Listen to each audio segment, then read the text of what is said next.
नमस्कार, देवभूमि के दंगल में आप सभी का स्वागत है। मैं हूं आपके साथ यशी शुक्ला। शाम के बज चुके हैं 4 और देवभूमि के दंगल में आज बात करेंगे ऑपरेशन रेस्क्यू।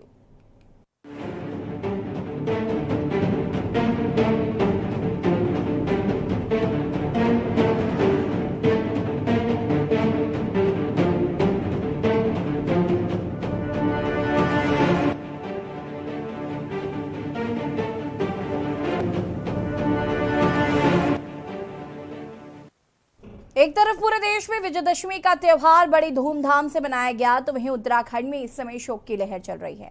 बीते मंगलवार को हुए हादसों ने उत्तराखंड को भी झंझोड़ कर रख दिया है।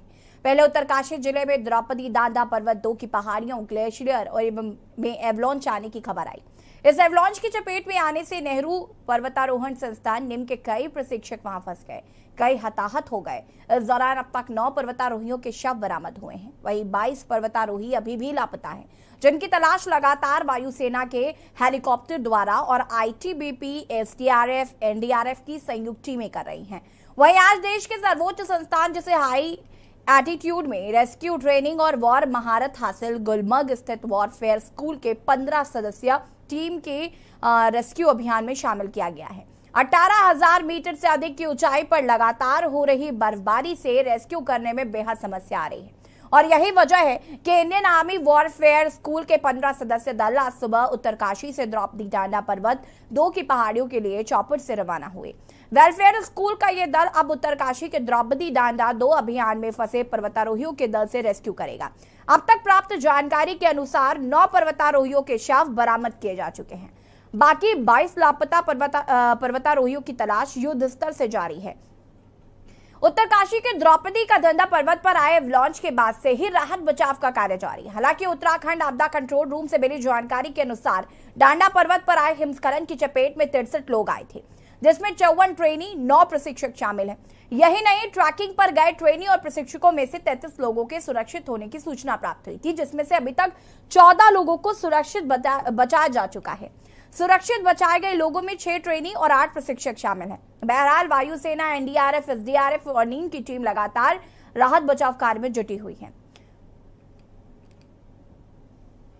रिपोर्ट की संख्या 172 जो थी, ये 14 सितंबर 2022 से हमारा स्टार्ट हुआ था ये, और प्रशिक्षण कार्यक्रम के अनुसार रॉक क्लाइंबिंग के रिवीजन कार्यक्रम और टेक्सला रॉक क्लाइंबिंग के लिए जो है 23/9/2022 को हमारे ट्रेनिंग और उनके इंस्ट्रक्टर जो है रवाना हुए थे। उसमें 4 अक्टूबर को जब वो लौट रहे थे सुबह, तो लौटते समय जो है 8:45 पर जो है वो हिमस्खलन की चपेट में आ गए। और अभी तक की जो सूचना है उसके अकॉर्डिंगली जो है टोटल जो है 54 जो है हमारे प्रशिक्षणार्थी हैं उसमें, और 9 जो है उसपे इंस्ट्रक्टर हैं। ये तो चूंकि जिस प्रकार की भी यहाँ पर जरूरत है, और राज्य सरकार से हो या केंद्र सरकार से हो, लगातार माननीय प्रधानमंत्री जी ने भी, गृह मंत्री जी ने भी लगातार वो स्वयं वहाँ से चिंता कर रहे हैं, और जो भी जरूरत है उस जरूरत को उन्होंने कहा है कि करेंगे, और हम लोग पूरी तरह से लगातार सब पे टच में हैं। जहाँ पर जैसी जरूरत होगी उसके अनुसार वो किया जाएगा। द्रौपदी का दांडा में एवलांच हिमस्खलन होने के कारण जो हमारे लोग फंस गए हैं, ट्रैकर्स, उनको सुरक्षित निकाला जा सके उसके लिए प्रार्थना भी करते हैं और उम्मीद कर रहे हैं कि जल्दी से जल्दी उनको निकाला जाएगा। ऐसी घटना पहले कभी नहीं हुई, बल्कि मैं ये कहूँ कि एनआईएम की हिस्ट्री में ऐसी दुर्घटना नहीं हुई, और इस एरिया को वो इसीलिए चुना करते थे। मगर अगर वहाँ पे हिमस्खलन हुआ है तो ये चेतावनी पर्यावरण की तरफ से भी आ रही है, तो हमें देखना होगा कि क्या कारण है कि वहाँ उस क्षेत्र में भी इस तरह का हिमस्खलन शुरू हुआ है। जो लोगों को नहीं बचाया जा सका उनके प्रति हमारी संवेदना है, उनके परिजनों के प्रति हमारी पूरी संवेदना है। द्रौपदी दांडा की पहाड़ी 2 पर चल रहे राहत एवं बचाव कार्य में तेजी लाने के लिए हर संभव प्रयास राज्य सरकार कर रही है, जहां पर तमाम रेस्क्यू टीमों को गठित किया गया है। लेकिन लगातार हो रही द्रौपदी दांडा की पहाड़ियों पर बर्फबारी के चलते रेस्क्यू करने में कड़ी मशक्कत जवानों को करनी पड़ रही है। अब तक बचाव दल हेलीकॉप्टर से मौके पर नहीं पहुंच पा रहे थे, जिस कारण अब बर्फीली पहाड़ियों में महारत हासिल गुलमर्ग स्थित वॉरफेयर स्कूल के 15 सदस्यों की टीम को आज रवाना किया गया, ताकि इस ऑपरेशन को गति मिल सके। लगातार उत्तरकाशी उत्तरकाशी जिले में सास की आस को बचाने की जद्दोजहद जो है वो की जा रही है। पर्वतारोहियों का रेस्क्यू जो है उसे जारी किया गया है, लेकिन तमाम सवाल खड़े होते हैं इस पर।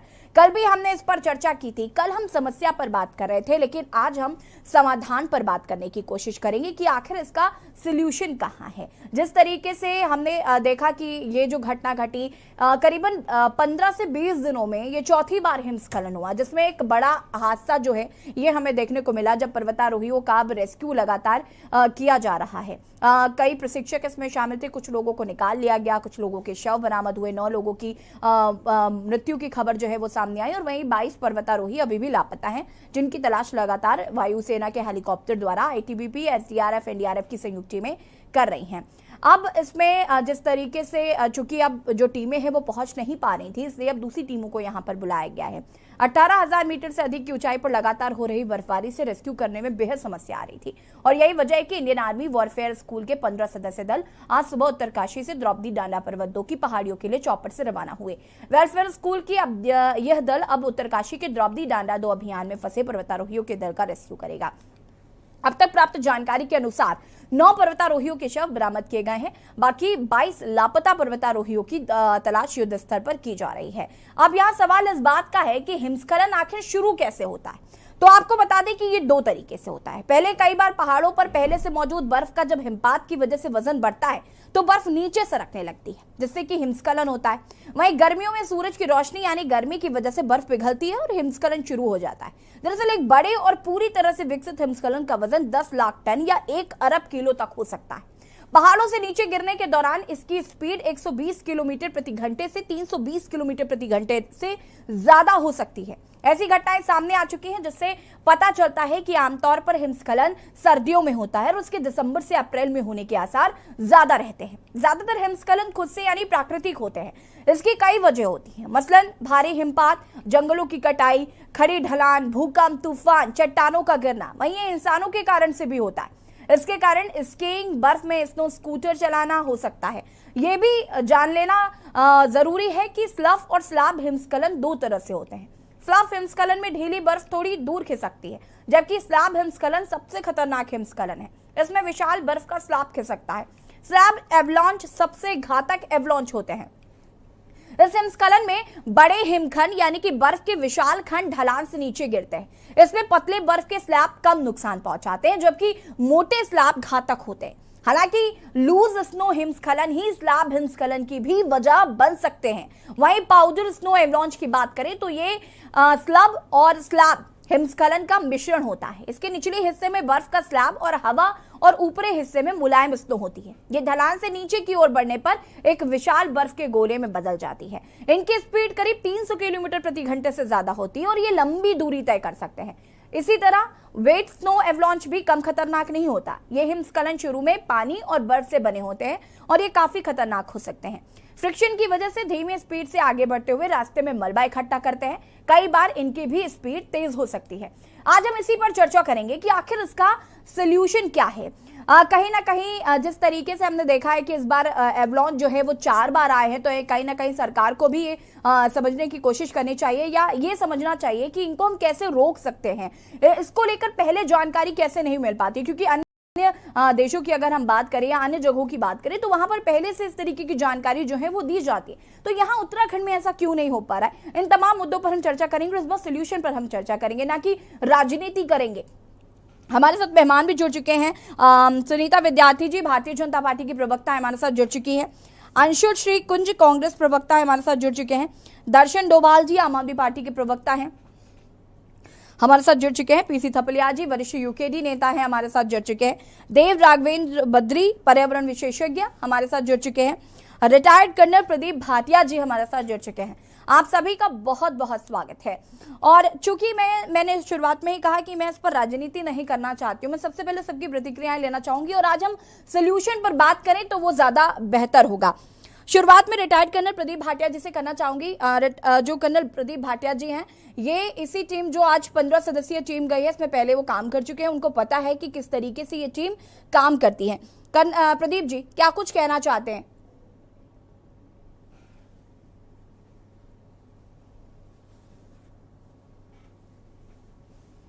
लगता है प्रदीप जी जी जी प्रदीप जी। जी, हॉज की टीम एक बहुत ही क्वालिफाइड टीम है, एल्टीट्यूड वॉरफेयर स्कूल से आई हुई टीम। इसमें वो दक्ष सोल्जर्स हैं जो कि पूरा जीवन इन्हीं इलाकों में व्यतीत कर चुके हैं और अभी इंस्ट्रक्टर का काम करते हैं हॉज में। और इनके आने से जो रेस्क्यू ऑपरेशंस हैं इनको बहुत बल मिलेगा और हम उम्मीद करते हैं मौसम ठीक होने पर शायद ये लोग जो अभी भी लापता साथी हैं हमारे, उनको रेस्क्यू करने में मदद कर सकें। लेकिन अभी तक मौसम इतना खराब है जिसके कारण इनको लॉन्च करने में थोड़ी सी दिक्कतें आ रही हैं और आशा करते हैं ये शीघ्र अपने जो स्थान है जहां पर ये एवलांच हुआ है, जहां हादसा हुआ है, वहां पहुंचकर ये रेस्क्यू ऑपरेशंस कर पाएंगे। मैं आपका सवाल पूरी तरह सुन नहीं पाया था क्योंकि बीच में मेरा वीडियो और ऑडियो दोनों चले गए थे। प्रदीप जी, मैं ये पूछ रही थी, चूंकि आपको बहुत अच्छी तरीके से पता है कि ये टीम काम कैसे करती है, क्योंकि हमारे जो अभी टीमें काम कर रही थी वो उस जगह पर तक पहुंच भी नहीं पा रही थी। अभी आपकी जो टीम, ये आप इस पर चूंकि काम कर चुके हैं, तो अब जो टीम आई है, हॉज की जो टीम यहाँ पर पहुंच रही है, 15 सदस्यीय टीम, ये कैसे काम करेगी, किस तरीके से, इसका प्रोसेस क्या है, मैं ये समझना चाहूंगी। देखिए, हॉज एक हाई एल्टीट्यूड वॉरफेयर स्कूल जो कि एक 1948 में स्थापित किया गया था। इस स्कूल में प्रशिक्षण दो चीजों में दिया जाता है mainly. One is mountain warfare and second is glacier warfare, यानी कि हाई एल्टीट्यूड के इलाके में जो लड़ाई लड़ी जाती है उसमें दिया जाता है। और यहाँ के जो इंस्ट्रक्टर्स हैं वो आप ये मान लीजिए कि भारत के सबसे माहिर और काबिल इंस्ट्रक्टर्स हैं, जवान हैं, जो कि इन इलाकों में, दुर्गम इलाकों में, बर्फीले इलाकों में हर तरह की कार्रवाई करने में सक्षम हैं। इनके पास अच्छे प्रकार का इक्विपमेंट जो कि मोस्टली इंपोर्टेड इक्विपमेंट होता है, जिसकी मदद से ये पता लगा सकते हैं कि एवलांच में कहां पर व्यक्ति दबा हुआ है। इनके पास सीस्मिक इक्विपमेंट होता है जिसकी मदद से ये पता लगा सकते हैं। साथ ही में इनके पास कुछ और इक्विपमेंट होता है जिससे बर्फ के अंदर देखा जा सकता है और एहसास किया जा सकता है कहां पर लोग दबे हैं। इतनी मात्रा में बर्फ आने के कारण सबसे बड़ी दिक्कत ये होती है कि रेस्क्यू कहां पर किया जाए, कहां पर लोग दबे हैं। लेकिन हॉज की टीम इसमें सक्षम है और हम आशा करते हैं कि इनके पहुंचने से जो रेस्क्यू ऑपरेशंस अभी चल रहे हैं इनको दम मिलेगा और उम्मीद करते हैं कि हमारे सभी साथी जो दबे हुए हैं उनको निकालने में टीम कामयाब होगी। जी बिल्कुल, प्रदीप जी बने रहिए हमारे साथ, आपसे और भी इस पर हम आगे बातचीत करेंगे। हमारे साथ अन्य लोग भी मौजूद हैं। सुनीता विद्यार्थी जी, क्या कुछ कहना चाहेंगी? जी देखिए, सबसे पहले तो मैं यहाँ पे जितने भी हमारे जो पर्वतारोही हैं, जैसे कि सविता कंसवाल हमारी उत्तराखंड की बेटी, और साथ में उनकी जो टीम के लोग जो इस एवलांच में इस तरीके से उनकी जो दुखद सूचना हमें मिली है, सबसे पहले तो मैं उनको विनम्र श्रद्धांजलि पूरे प्रदेश की ओर से देना चाहती हूँ। और साथ में ही जो हमारी सरकार जिस प्रकार से NDRF, SDRF और ITBP और जैसे इंडियन आर्मी की यहाँ पे भाई साहब ने बात की, जो लोग इसी फील्ड में एक्सपर्ट हैं, जैसे गुलमर्ग आपने बात करी कि जम्मू कश्मीर में गुलमर्ग में बहुत ज्यादा हाई एल्टीट्यूड पे ये एक्सपर्ट काम करते हैं और लगातार वहाँ पे इस तरीके की जो घटनाएं होती हैं उसमें ये लोग रेस्क्यू करने में माहिर होते हैं। तो वो लोग वहाँ पे हैं। और अभी जो 10:30 बजे हमारे पास, देखिए 4 अक्टूबर को हमारे पास रिपोर्ट थी और जो आज है वो 10 बजे तक हमारे पास 14 लोग जो है हमने जो है यहाँ पे रेस्क्यू किए हैं। और पूरे 41 का जो जत्था गया था वो अभी लगातार आंकड़े वहां से आ रहे हैं, हमारा पूरा उनके साथ में बना हुआ है इंफॉर्मेशन डिपार्टमेंट के साथ में। तो लगातार माननीय मुख्यमंत्री जी इसकी मॉनिटरिंग कर रहे हैं, साथ में ही पूरी जानकारियां ले रहे हैं। और जैसे कि आपने बताया कि इस तरीके के एवलांच को रोकने के लिए हमें क्या करना चाहिए, किस तरीके से ये चीजें जो है कंट्रोल होनी चाहिए, किस तरीके से पहले क्या क्या तैयारियां होनी चाहिए, ये ज्यादा जरूरी है। क्योंकि देखिए, जब से ये क्लाइमेट चेंज का जो टॉपिक डिस्कस हो रहा है पिछले 10 सालों से पूरे विश्व में, ये बहुत बड़ी एक चुनौती बन के आ रहा है। क्योंकि जिस तरीके से पूरे सभी कंट्रीज में डेवलपमेंट्स हो रहे हैं या जिस तरीके से डेवलपिंग से डेवलप्ड कंट्रीज बन रही हैं, ये सारी तमाम ऐसी चीजें हैं कि कुछ चीजें जो कुछ ऐसे हमारे पास तथ्य हैं कि कहीं ना कहीं पे तो नेचर के साथ में छेड़छाड़ होती है और उसकी वजह से ये सब चीजें होती हैं। तो हमें, जैसे हम पॉल्यूशन कंट्रोल की बात करते हैं, पॉपुलेशन कंट्रोल की बात करते हैं, और ये जो हमारा मौसम विभाग से रिलेटेड जितनी भी चीजें होती हैं, इनमें बहुत ज्यादा काम करने की जरूरत है। कई बार हमारे सेंसर जो हमने ऐसी जगह जैसे जोन्स में हम लगाते हैं, उनका जो हमारे पास डेटा होता है वो क्लियर नहीं हो पाता है, और क्लियर नहीं हो पाता, इसके पीछे मौसम भी एक बहुत बड़ी वजह कई बार लेट सिग्नल मिलते हैं। सुनीता जी, और देखिए, ऐसी मौसम तो बड़ी वजह हो सकती है, लेकिन प्रकृति के साथ छेड़छाड़ करना ये उससे भी ज्यादा बड़ी वजह है फिलहाल। क्योंकि जिस तरीके से पहाड़ खोदे जा रहे हैं, पहाड़ जिस तरीके से उनमें आप गड्ढे कर रहे हैं, सुरंगे बनाए जा रहे हैं, आप सुरंगे बनाएंगे, आप उसको खोखला करेंगे तो वो गिरेगा ही गिरेगा, और जब गिरेगा तो लोग दबेंगे ही दबेंगे। देखिए, इसमें पहाड़ की बात नहीं है। एवलांच जो होते हैं वो हिमालय, जिस तरीके से हमारे ग्लेशियर्स लगातार पानी में परिवर्तित हो रहे हैं, सिर्फ एवलांच की नहीं है ना, यहाँ जो प्राकृतिक आपदाएं सबसे ज्यादा उत्तराखंड में आ रही है, बात इसकी हो रही है, तो कहीं ना कहीं कोई ना कोई तो वजह है। नहीं, देखिए, अब मैं यहाँ पे एक चीज बता देती हूँ आपको कि ये वाला जो अभी जो ये मैटर हुआ है, ये डिफरेंट इसलिए है क्योंकि ये वाली चीजें जो है, इसमें जो शोध करता है और जितनी भी चीजें चल रही हैं वो डिफरेंट होती हैं। क्योंकि अचानक, क्योंकि इस महीने में, जैसे कि आपने पहले भी बात रखी कि इस मंथ में इस तरीके के एवलांच नहीं आते हैं, लेकिन मैंने जहाँ पे ये क्लाइमेट चेंज की जो बात की आपको, अभी आपने देखा होगा कि कई बार ऐसे फूल पौधे हैं जिनके फल फूल जो है 2 महीने बाद आते हैं, लेकिन वो पहले ही हो जा रहे हैं। बहुत सारी ऐसी नदियां जो सूख जा रही हैं, और कुछ नदियां ऐसी हैं जो एकदम से पानी आ जाता है। तो ऐसी बहुत सारी चीजें हो रही हैं। हम लोगों को देखिए, जो हमारा रिसर्चर जो हैं, उनको इन चीजों पे शोध करना पड़ेगा, इन पे प्रैक्टिकल प्रॉब्लम्स पे काम करना पड़ेगा, क्योंकि जब साइंटिस्ट, ठीक है, आगे इस पर विस्तार से चर्चा की जाएगी। अंशुल जी, तरीके से लेंगे जी। अंशुल जी। जी यशी जी, ये एक दुर्भाग्यपूर्ण घटना है। बिल्कुल। इस घटना में जिन पर्वतारोहियों ने, जिन होनहार युवाओं ने, उनके प्रशिक्षकों ने अपनी जान गंवाई है, उनके प्रति विनम्र श्रद्धांजलि है।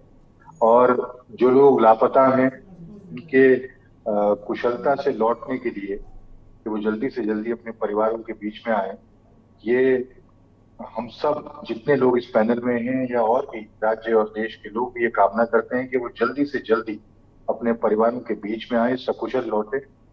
जहां तक सवाल हादसों का है, हादसा एक चीज है, लेकिन कहीं ना कहीं इस तरह की घटनाओं पर हमें इस बात का विचार भी करना पड़ेगा कि कहीं हमारी नीयत या नीतियों में कोई ऐसी कमियां तो नहीं है जिसकी वजह से ऐसे हादसों को, ऐसी घटनाओं को हम पहले नहीं आंक पा रहे हैं, या हमारे पास ऐसी जो विशेषज्ञ हम रेस्क्यू के लिए इस्तेमाल करते हैं, ऐसा क्यों नहीं होता कि इन विशेषज्ञों की सहायता से, इनके राय मशवरों से ऐसी नीतियां बने कि जो ये राज्य, इस राज्य की चोटियां और घाटियां पर्वतारोही हों चाहे और पर्यटक हों, उनको आकर्षित करती हैं।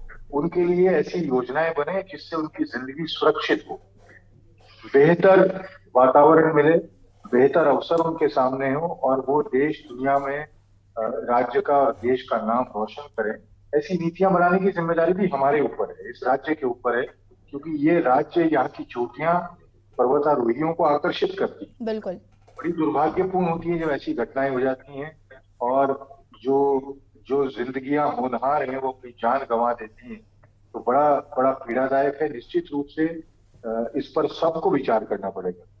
उसके साथ ही जो चाहे भूगर्भीय स्थितियां हो, चाहे पर्यावरणीय स्थितियां हो, या वैश्विक उष्णता हो, वो सब चीजें जिस तरह से पूरे वातावरण को और पर्यावरण को परिवर्तित कर रही, उसका भी अध्ययन बहुत जरूरी है।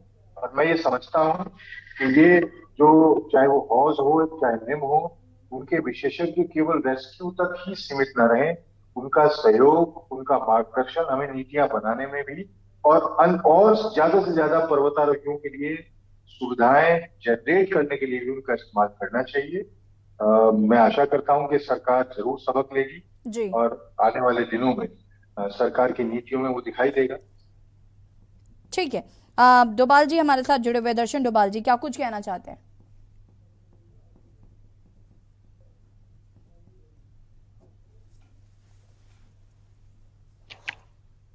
दर्शन डोभाल जी, सुन पा रहे हैं आप मुझे?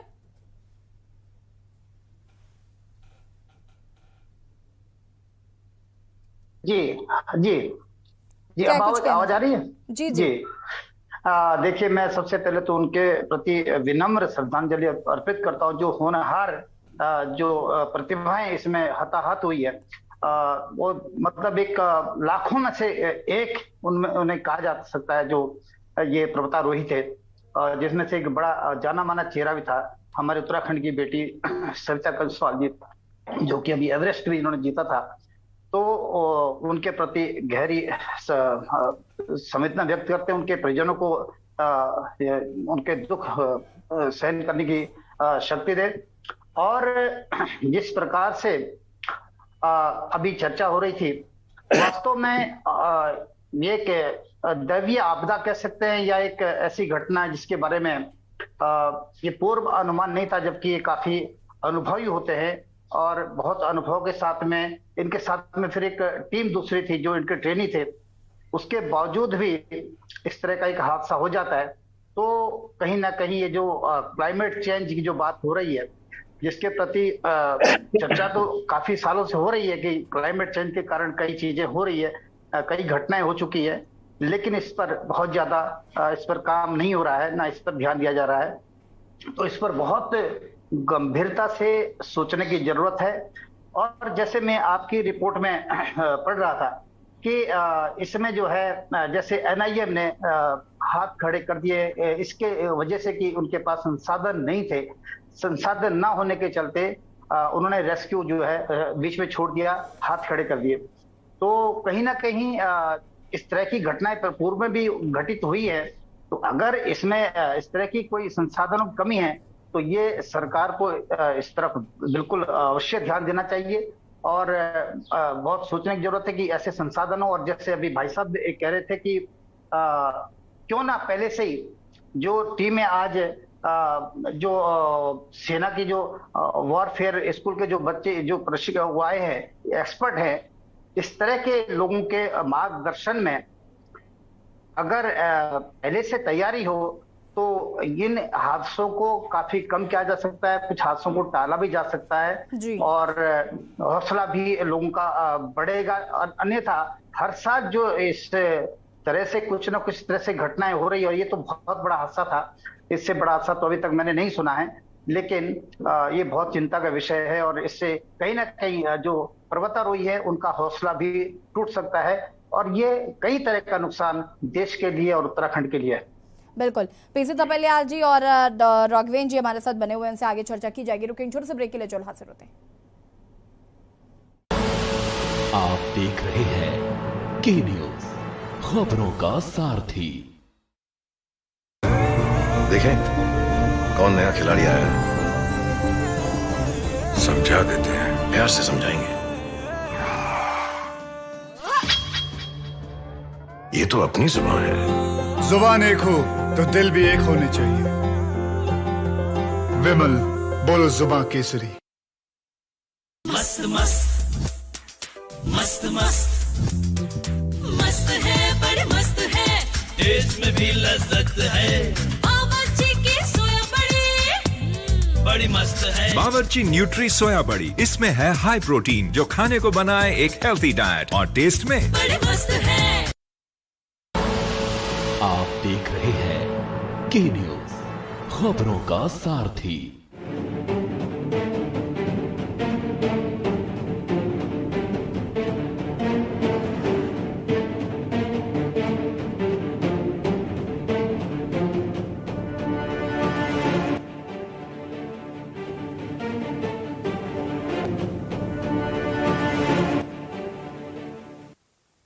ब्रेक के बाद एक बार फिर से आप सभी का स्वागत है। और देवभूमि के दंगल में आज हम बात कर रहे हैं ऑपरेशन रेस्क्यू की। आपको बता दें कि हाउस की टीम जो है 15 सदस्यीय टीम अब और बाकी लोगों को जो लापता हैं उन्हें ढूंढने की कोशिश करेगी, रेस्क्यू कार्य किया जाएगा।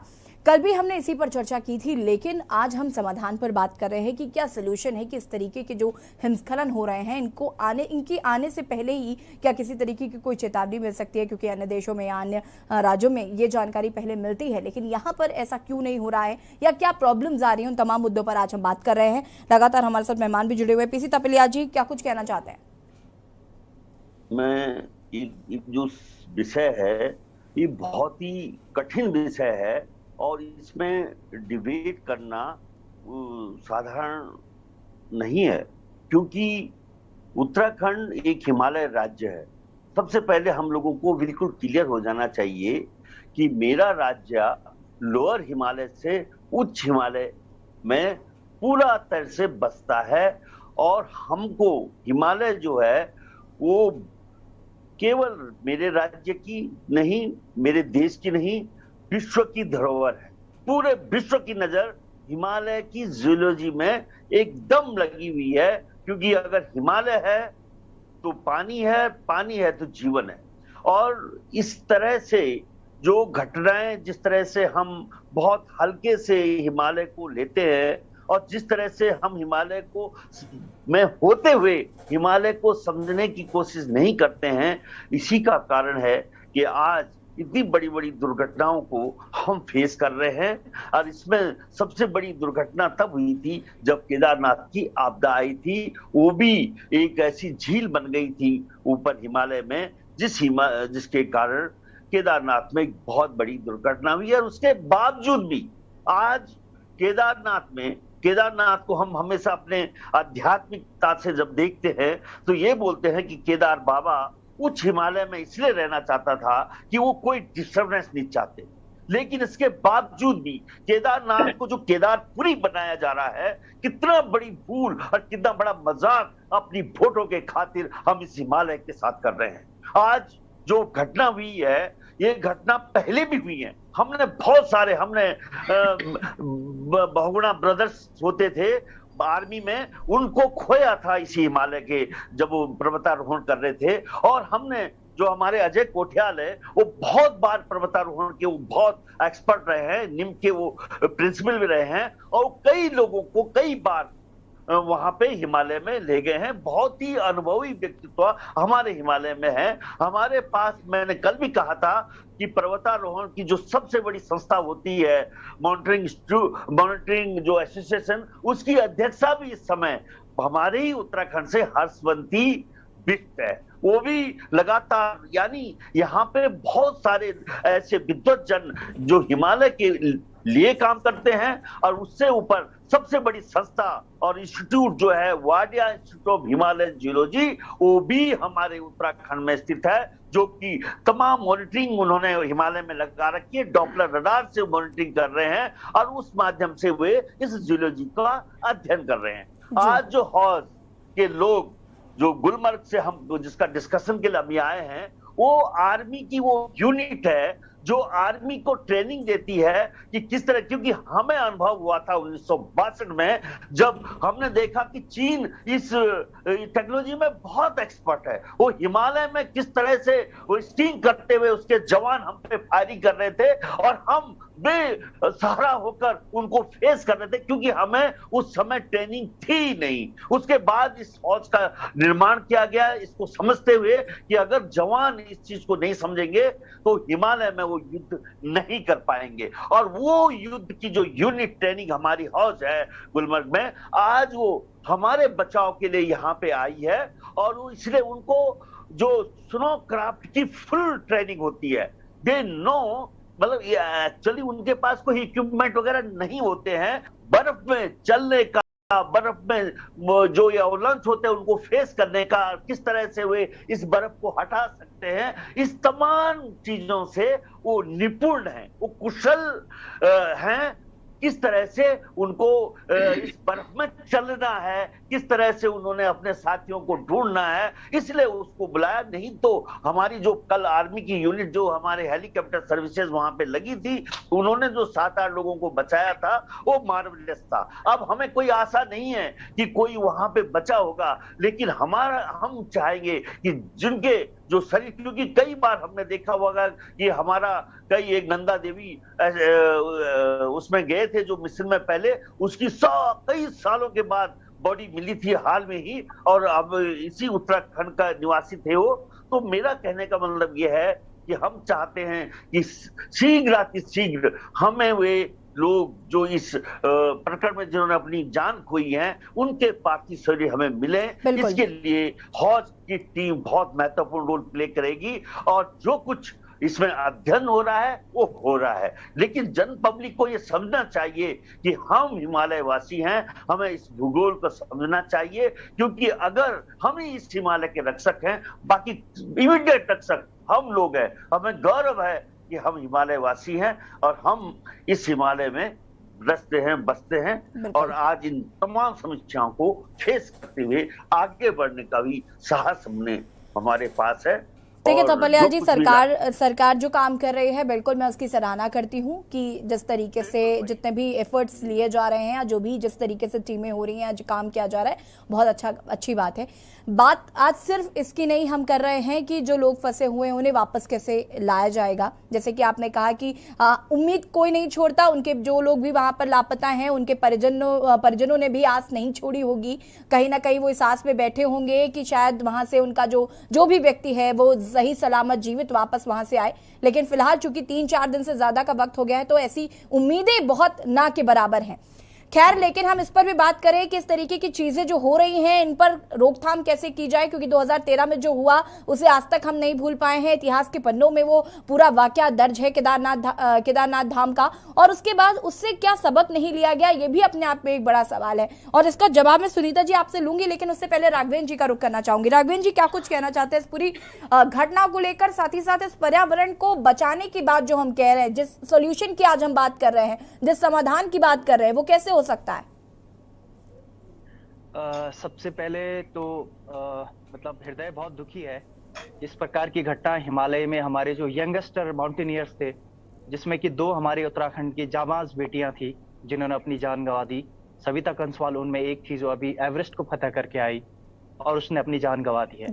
सबसे बड़ा सवाल तो ये है कि 1965 में नेहरू युवा केंद्र को स्टैब्लिश किया जाता है और अपनी काबिलियत के दम पे इसने एशिया के टॉप 10 सीरीज में अपना स्थान बनाया। और NIM कोई छोटा मोटा इंस्टीट्यूट नहीं है, बल्कि पर्वतारोहण में महारत इसको हासिल है। और पर्वतारोही जो एवरेस्ट को फतह करते हैं, बड़े बड़े पर्वतों को चढ़ते हैं, वो इसी इंस्टीट्यूट से उत्पन्न होते हैं। और इसी इंस्टीट्यूट के जो इंस्ट्रक्टर होते हैं उनको हिमालय में और बड़े बड़े जो हमारी पीक्स हैं उनमें उनको ट्रेन करते हैं। सवाल ये उठता है कि 1965 के बाद और अभी तक ये सबसे पहली घटना है। इस तरह की एवेलांच आने की घटना है द्रौपदी के डांडे में नहीं देखी गई। द्रौपदी का डांडा 2 भागों में 2 पीक्स हैं, द्रौपदी डांडा 1 एंड द्रौपदी डांडा 2, जहां पे कि नीम की बेसिक और एडवांस ट्रेनिंग होती है। तो द्रौपदी डांडा 2 पे ये हादसा हुआ जहां पे कि जो 40-41 लोग थे वो पूरे एवेलेंस की चपेट में आ गए हैं। और इस एरिया को गंगोत्री रीजन में उत्तरकाशी जिले में स्थित ये सबसे इंपॉर्टेंट एरिया है जहां पे कि माउंटेनियर्स के एडवांस कोर्स कराए जाते हैं। और इसलिए भी इसको चुना गया कि यहाँ पे एवेलेंसेस की कोई भी गुंजाइश नहीं थी। यहाँ के जो स्लोप्स हैं, यहाँ की जो चीजें, यहाँ के जो जियोलॉजी थी, उसको देखते हुए ही इसको ट्रेनिंग के लिए रखा गया था। लेकिन सवाल ये भी उठता है कहीं ना कहीं, अभी सुनीता मैडम कह रही थी कि विगत 2000 या 10 या 20 सालों से क्लाइमेट चेंज की तरफ पूरी दुनिया भाग रही है और कहीं ना कहीं हम क्लाइमेट चेंज को फेस कर रहे हैं, ये सब जानते हैं। और क्लाइमेट चेंज के जो असर है हमारे जीवन पे ये पड़ रहे हैं। और क्लाइमेट चेंज कहीं ना कहीं हम लोगों ने उसको बिगाड़ा है। हमने जो हमारे विकास की दौड़ थी, और अभी बहुत अच्छी बात अभी प्रकाश सर ने कही, बहुत अच्छी बातें उन्होंने बताई कि जो हिमालय है हम उसको हिमालय कहाँ समझ रहे हैं, हमने तो उसको पिकनिक स्पॉट बना दिया है। हमने इसको, हिमालय एक आध्यात्म का केंद्र था, हिमालय एक स्पिरिचुअलिटी हिमालय में थी जिसको समझने के लिए हम वहां पे जाते थे। लेकिन हमने हिमालय को भी पिकनिक स्पॉट बना दिया है। टूरिज्म किस प्रकार का टूरिज्म हमें चाहिए वहां पे? हमें आध्यात्मिक टूरिज्म चाहिए जो कि हिमालय की आध्यात्मिकता को समझे। और हिमालय का अपना एक पारिस्थितिकीय तंत्र होता है, उसका एक अपना इकोलॉजी है जिसको समझते हमें वहां पे काम करना है। तो मैं ये कहना चाहता हूं कि कहीं ना कहीं ये नेचुरल डिजास्टर के साथ कहीं ना कहीं ये क्लाइमेट चेंज का बहुत बड़ा कारण था। क्योंकि आपने देखा होगा कि सितंबर मिड से और अक्टूबर तक कोई भी स्नोफॉल नहीं होता था, कोई भी वहां पर रेन नहीं होती थी। लेकिन इस बार लगातार सितंबर से और अभी अक्टूबर आ गया, लगातार वहां पे बारिश हो रही है, स्नोफॉल हो रहा है। तो एवलांच कैसे किस तरीके से होता है कि जब बर्फ जम जाती है, जो पुरानी बर्फ रहती है, तो जब ये जमती है तो स्नोफॉल के बाद अचानक से मौसम खुल जाता है, तो उसके ऊपर की सतह पे पाला जम जाता है। तो फिर से अगर मौसम खराब हो गया, फिर वहां पे जो नई बर्फ गिरेगी तो वो फिसलन हो जाती है, वो ऊपर की जो स्नो है वो एकदम से स्ट्राइक हो जाती है और वो फिसल जाती है। तो निश्चित तौर पे जो जियोलॉजिकल हमारे बड़े भूगर्भ विज्ञानी हैं, पर्यावरणविद हैं, ये स्नो पाउडर एवेलेंस था जिसमें कि जिसकी रफ्तार जो है 300 किलोमीटर ज्यादा से भी ज्यादा थी। तो ये कहीं ना कहीं क्लाइमेट चेंज का मैं इसको कारण मानता हूँ। ठीक है राघवेंद्र जी, जिस तरीके से अब हम इसकी सोल्यूशन की भी बात कर लेते हैं कि भाई ये तो समस्या है, हम तब से डिस्कस कर रहे हैं कि ये ऐसे हुआ, इसकी वजह से ये हो गया। ठीक है, जो होना था वो हो चुका है, लेकिन अभी भी कोई मुझे यहाँ पर सोल्यूशन नहीं बता पा रहा है कि हम इसका सोल्यूशन कैसे करें। इसको ये हमारे हाथ में है, पर्यावरण हम बचा सकते हैं, हम इसको सुरक्षित कर सकते हैं, और हम सिर्फ डिस्कस क्या कर रहे हैं कि देखिए इसकी वजह से ये हो गया। एक दूसरे पर आरोप लगाने से कोई फायदा नहीं। फिलहाल इस पर तो कोई तो बात करे, कोई तो कहे कि नहीं ये इसका सोल्यूशन है। संगीता जी, सुनीता जी, आऊंगी मैं प्रदीप जी इसके बाद आपके पास। सुनीता जी जी, देखिए यहाँ पे ये जो तमाम विषय हम लोग डिस्कस कर रहे हैं और जो प्रॉब्लम्स डिस्कस कर रहे हैं, सॉल्यूशन ये है, जैसे कि मैंने पहले भी बताया, जो हमारी रिसर्च टीम है या जो शोध करता है उनको प्रैक्टिकल प्रॉब्लम्स के ऊपर थीसिस करना पड़ेगा, तभी जाके इन सॉल्यूशंस हम लोग ढूंढ पाएंगे। अभी जिस तरीके से क्लोरोफ्लोरो जो CFC होती है, क्लोरोफ्लोरो एमिशन जो है, जिसकी जो एक मेजर रीजन है उसकी वजह से, और दूसरा मैं यहाँ पे ग्लोबल वार्मिंग की भी बात करूंगी। ग्लोबल वार्मिंग एक भारत देश का अकेले का मुद्दा नहीं है, पूरे विश्व का है, और लगातार इस पे जो है, देखिए UNDP, अभी एक 10 साल की बच्ची हमारी USA में गई हुई है UNDP में, और लगातार वो बच्ची जो है एनवायरमेंट के लिए अपनी आवाज रेज कर रही है। तो ऐसे ही बहुत सारे हमारे पर्यावरणविद हैं, बहुत सारे जियोलॉजिस्ट हैं, बहुत सारे साइंटिस्ट हैं जो इस दिशा में कार्य कर रहे हैं। लेकिन जैसा कि यहाँ पे भाटिया भाई साहब ने बहुत अच्छी, कर्नल भाई साहब ने बात की थी कि जो एक्सपर्ट हैं, जो उन्हीं एवलांच के ऊपर जिन्होंने प्रैक्टिकली काम किया है, उनसे हमको पॉलिसीज बनवानी पड़ेंगी, स्ट्रैटेजी प्लान आउट करनी पड़ेगी, ताकि सुनीता जी कौन करेगा ये? सत्ता में कौन है?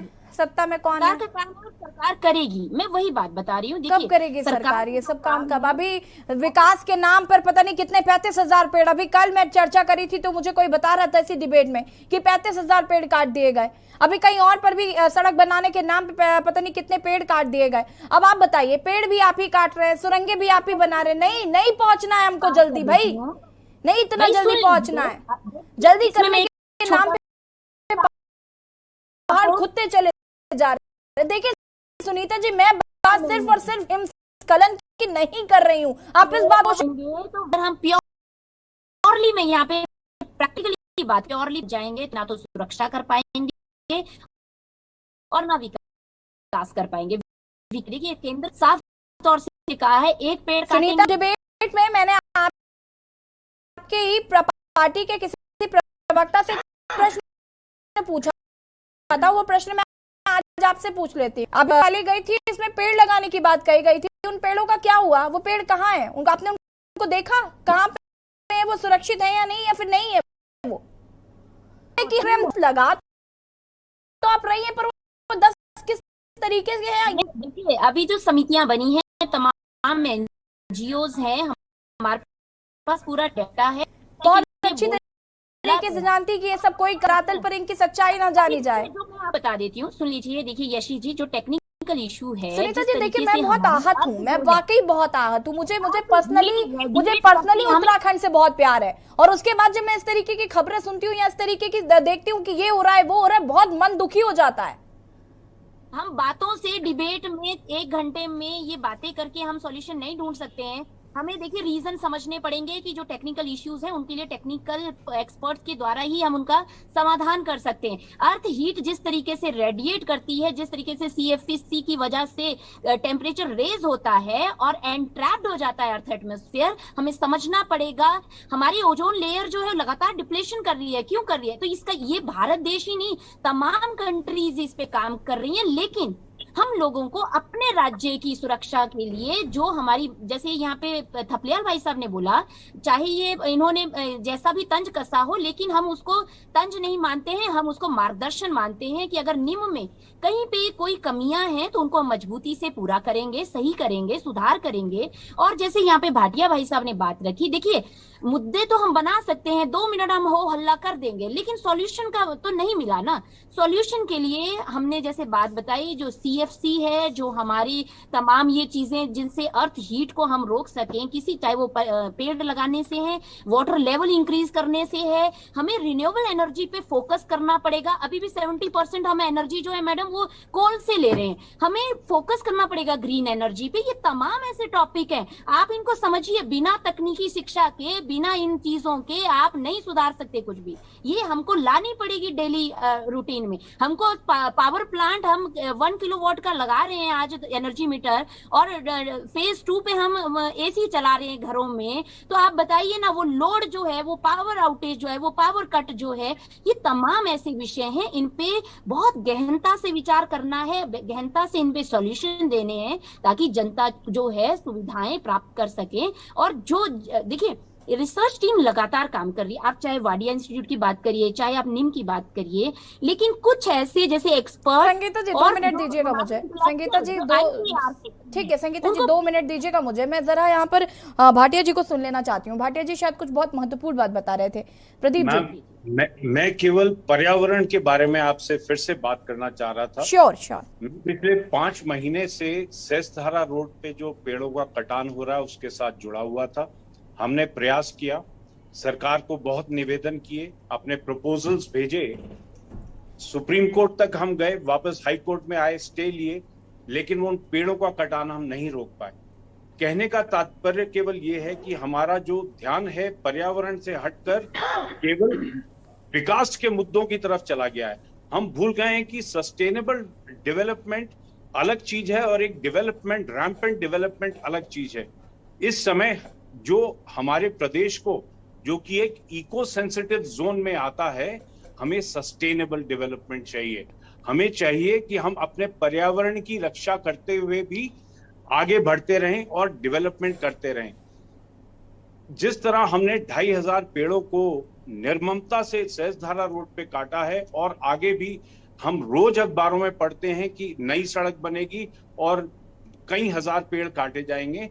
इसके कारण जो टेम्परेचर डिफरेंस हो रहा है, आज मैं आप सभी को निवेदन करता हूं, एक बार सेसधारा रोड पे धूप के समय निकल के दिखाइए, आपको पता चलेगा कि कितना परिवर्तन हो गया है इस सड़क पर पिछले 3 महीने के अंदर। और इसका असर हमारे हिमालय के श्रृंखला पर पड़ता है। वहां पर ये जो हीट वेव है यहाँ से हिमालय की तरफ जाती है, और भूस्खलन और ये जो ये ट्रेजेडी अभी हुई है, अवलांच ट्रेजेडी, इस तरह की ट्रेजेडीज होती रहेंगी। हमें इस पर गहन विचार करना है। क्या जो डेवलपमेंट का हमने एक खाका आज बनाया है, क्या ये हमारे इको सेंसिटिव प्रदेश के लिए सही है या नहीं?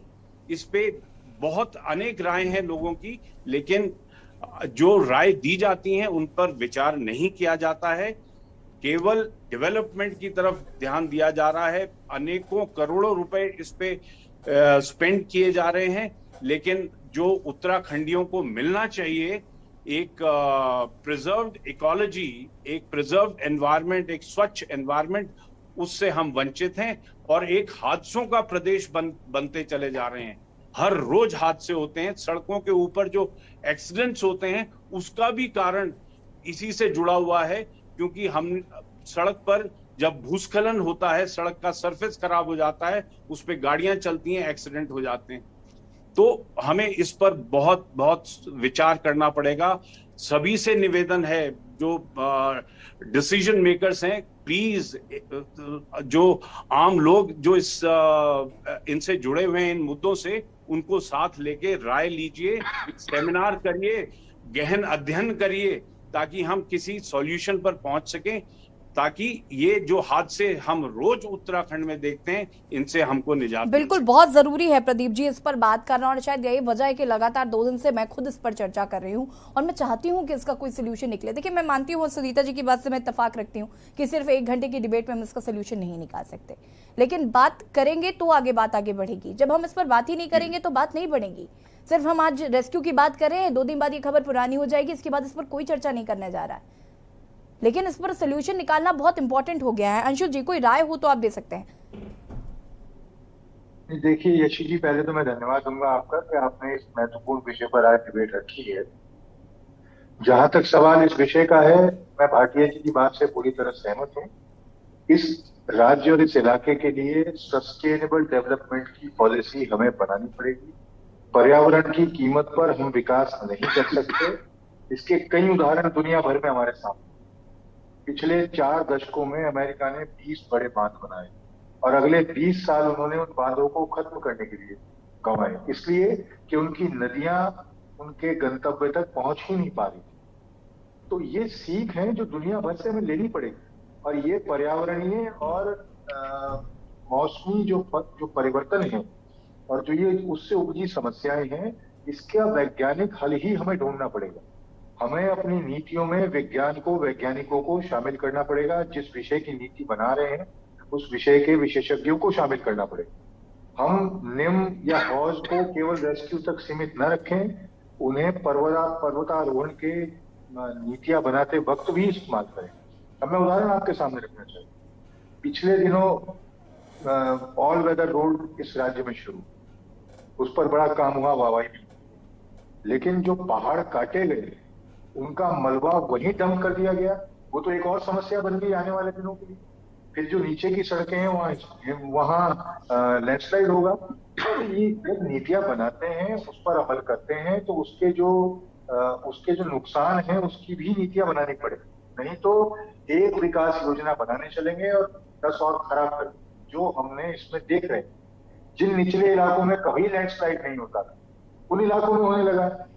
और ये यकीन मानिए, ये केवल नीचे की समस्या नहीं है। नीचे की गर्मी, नीचे की नमी या नीचे का लैंडस्लाइड निश्चित तौर पर ऊपरी हिमालय क्षेत्र में असर डालता है। और ये कोई मेरी या भाटिया जी की राय नहीं है, ये वैज्ञानिक राय है। कई वैज्ञानिकों ने चेतावनी दी।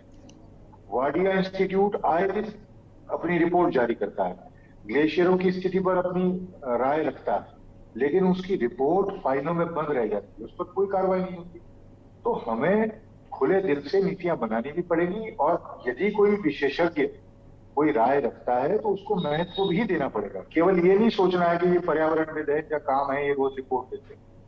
जब तक सरकार, ये कोई सरकार हो, हमारी हो या भारतीय जनता पार्टी, जब तक अपनी नीति और नीयत में ये शामिल नहीं करेगी, वैज्ञानिक रायों को महत्व नहीं देगी। बिल्कुल अंशु जी, देखिए बहुत महत्वपूर्ण है ये कि वैज्ञानिकों की राय लेना इस पूरे मामले में बहुत इंपॉर्टेंट है। और ना सिर्फ राय लेनी है, ना सिर्फ अपनी चलानी है, बल्कि उन पर विचार विमर्श भी करना है ताकि आगे चीजें ठीक हो सकें।